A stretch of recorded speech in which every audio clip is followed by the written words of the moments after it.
যদি আপনি রাত 8টা 9টা অথবা 10টার সময় ভোজন করেন, তাহলে আপনি আপনার নিয়মটি পরিবর্তন করুন এবং সন্ধ্যা 7টার সময় ভোজন করার চেষ্টা করুন। কারণ এই ছোট্ট নিয়ম আপনার জীবনে একটা বড় পরিবর্তন নিয়ে আসবে। বাকি সমস্ত কিছু পরের ব্যাপার।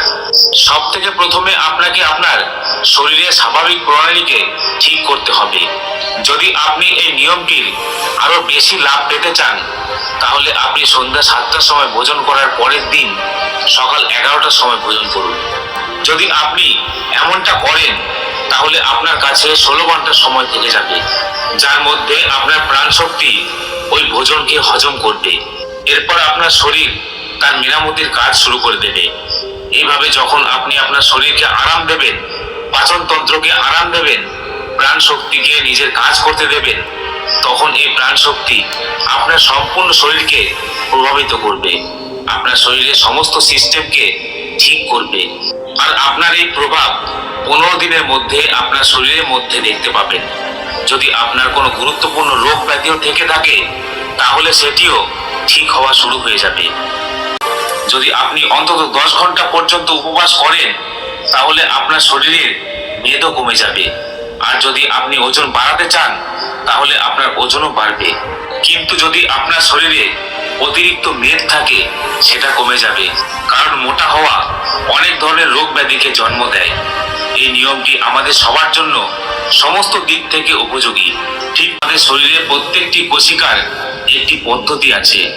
সে বাইরে থেকে শক্তি নেয় আমরা যে খাবার খাই তার থেকে, আর তার থেকেই শক্তি উৎপন্ন করে এবং আমাদের শরীর চলতে থাকে। কিন্তু যদি কোশিকারা বাইরে থেকে নিরন্তর আহার পেতে থাকে, তখন তার থেকে তারা নিরন্তর শক্তি উৎপন্ন করতেই থাকে। কিন্তু যখন তুমি কিছু সময়ের জন্য ভোজন করা বন্ধ করে দাও আর বাইরে থেকে ওই কোশিকার খাবার পাওয়া বন্ধ হয়ে যায়, তখন ওই সময়ে ওই কোশিকা নিজের মধ্যে থাকা অতিরিক্ত শক্তি, তাতে সেটা কোনো খারাপ প্রোটিন বা ব্যাকটেরিয়া হোক না কেন, সে সেইগুলোকে শোষণ করে তার থেকে শক্তি উৎপন্ন করতে শুরু করে। এই পরিস্থিতিতে কোশিকাগুলি পরিষ্কার পরিচ্ছন্ন হওয়া শুরু করে। আর এইভাবে আমাদের ডিটক্স প্রণালী শুরু হয়ে যায়। এই ডিটক্স প্রণালী আপনি কোনো ওষুধ খেয়ে শুরু করতে পারবেন না। এই ডিটক্স প্রণালী শুধুমাত্র একটি পদ্ধতিতেই শুরু হতে পারে। সেটা হলো আপনি যখন কিছু সময়ের জন্য খাবার খাওয়া বন্ধ করে দেবেন।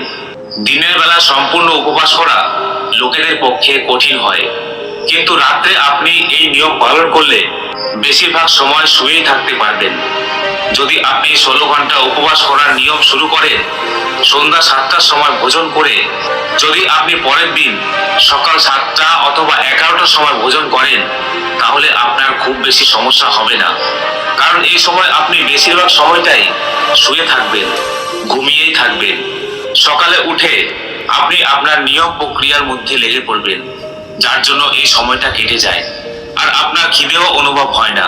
ভিডিওটি যদি ভালো লাগে একটি লাইক করবেন আর চ্যানেলটিকে সাবস্ক্রাইব করে পাশে থাকবেন।